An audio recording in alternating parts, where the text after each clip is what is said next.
నాకు ఒక మ్యాజిక్ ఇది దొరికింది, మంత్రం దొరికింది సార్ మీ సెల్ హెల్త్ క్లినిక్లో. ఆ కొంజాక్ రైస్, నూడిల్స్, అదేమిటంటే చపాతీసు. ఎందుకంటే అన్నం తిన్న ఫీలింగ్ రావాలి అందరికి. ఇంత ఇంత అన్నం తీసుకునే కొంజాక్ రైస్ చక్కగా గ్రీక్ యోగర్ట్ వేసి తాలింపు పెట్టేస్తే దద్దోజనంలో తయారవుతుంది. దాంతో నిజంగానే అంటే అంతకుముందు ప్రోటీన్ తిని కొంచెం సాలెడ్ తిన్న తర్వాత ఇది తింటూ, ఇది మళ్ళీ ఫైబర్ రిచ్గా తింటూ, అవసరమైతే ఒక ముక్క మామిడి పండు వేసుకుంటే కూడా ఏమీ అసలు ఢోకా లేకుండా ఒక బ్యూటిఫుల్ సాటిస్ఫాక్షన్ వస్తుంది. That is there. బట్ అక్కడ మీరు ఫెర్మెంటెడ్ ఫుడ్ తింటున్నారు కానీ మీరు ఫైబర్ రిచ్గా ఉంటుంది.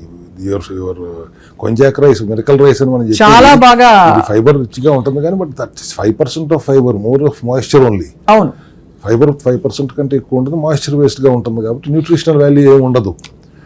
మీరు తింటున్నారు, దాంట్లో గ్రీక్ యోగర్ట్ వేసుకుంటారు, దాంట్లోనూ ఫైబర్ ఉంటుంది. మీరు తినే దాంట్లో న్యూట్రిషన్ ఏమి ఉండదు, కొద్దిగా ఫైబరే ఉంటుంది. ఒక్క మామిడికాయ మొక్క తింటున్నారు, దాంట్లో కార్బ్ వెళ్తుంది. అంతకు ముందు మనం ఎలాగో ప్రోటీన్ తింటున్నాం సార్, ఎగ్గో ప్రోటీనో, పన్నీరు మీరు చెప్పినట్టుగా, దాంతోపాటు కొంచెం వెజిటబుల్స్ అది ముందు తింటున్నారు. దానికంటే ముందు ఫైబర్ వెళ్ళాలి అంటాను నేను. అది సో అందుకని ఇప్పుడు మీరు చెప్పే విధానం నేను చెప్పే గ్లూకోజ్ రెవల్యూషన్కి కొద్దిగా విరుద్ధంగానే ఉంటుంది. నేను ముందు వెజిటబుల్స్ మీద, ఫైబర్ మీద more focus on fibre and fibre.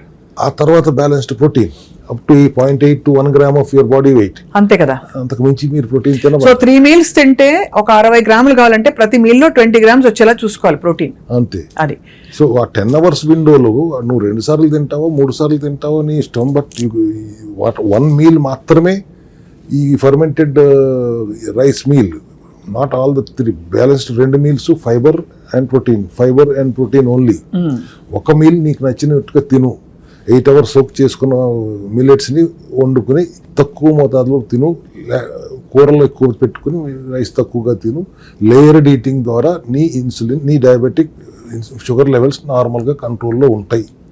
ఈ విధానం మనం సుమన్ టీవీ అంటున్నారు, స్వప్న గారు మీ ద్వారా అయినా ఇది ఇంకా ముందుకు తీసుకెళ్ళాలి, దేశవ్యాప్తంగా తీసుకెళ్లాలన్న మా సెల్ హెల్త్ అభిలాషను మీ అందరూ సహకరిస్తే ఖచ్చితంగా ఈ 2047కి మనం నెంబర్ 4కి వచ్చేయాలి, దిగిపోవాలి. మనం నెంబర్ 1 ఉండాలని కోరిక మనకు వద్దు. చాలా బాగుంది సార్. ఐ థింక్ చాలా అంటే ఇవాళ రోజులకు కావాల్సిన ఒక చాలా scientific methodology, at the same time preventive గా కూడా I think glucose revolution philosophy ఏదైతే ఉందో అది ఖచ్చితంగా అందరికీ ఉపయోగపడుతుంది. డయాబెటీస్ ఉన్నా లేకపోయినా కూడా ఈ విధానాన్ని అలవాటు చేసుకుని బాడీని ట్రైన్ చేస్తే కనుక ముందు అసలు డయాబెటీస్ జోలికి కూడా వెళ్ళాల్సిన అవసరం ఉండదు. పాత రోజుల్లో లాగా ఎక్కడో అరుదుగా 50-60 ఏళ్ళు వచ్చిన తర్వాత కానీ డయాబెటిక్గా మారని పరిస్థితి మళ్ళీ వెనక్కి తెచ్చుకోవాలి అనేది మా సెల్ హెల్త్ ఆశ, అభిలాష.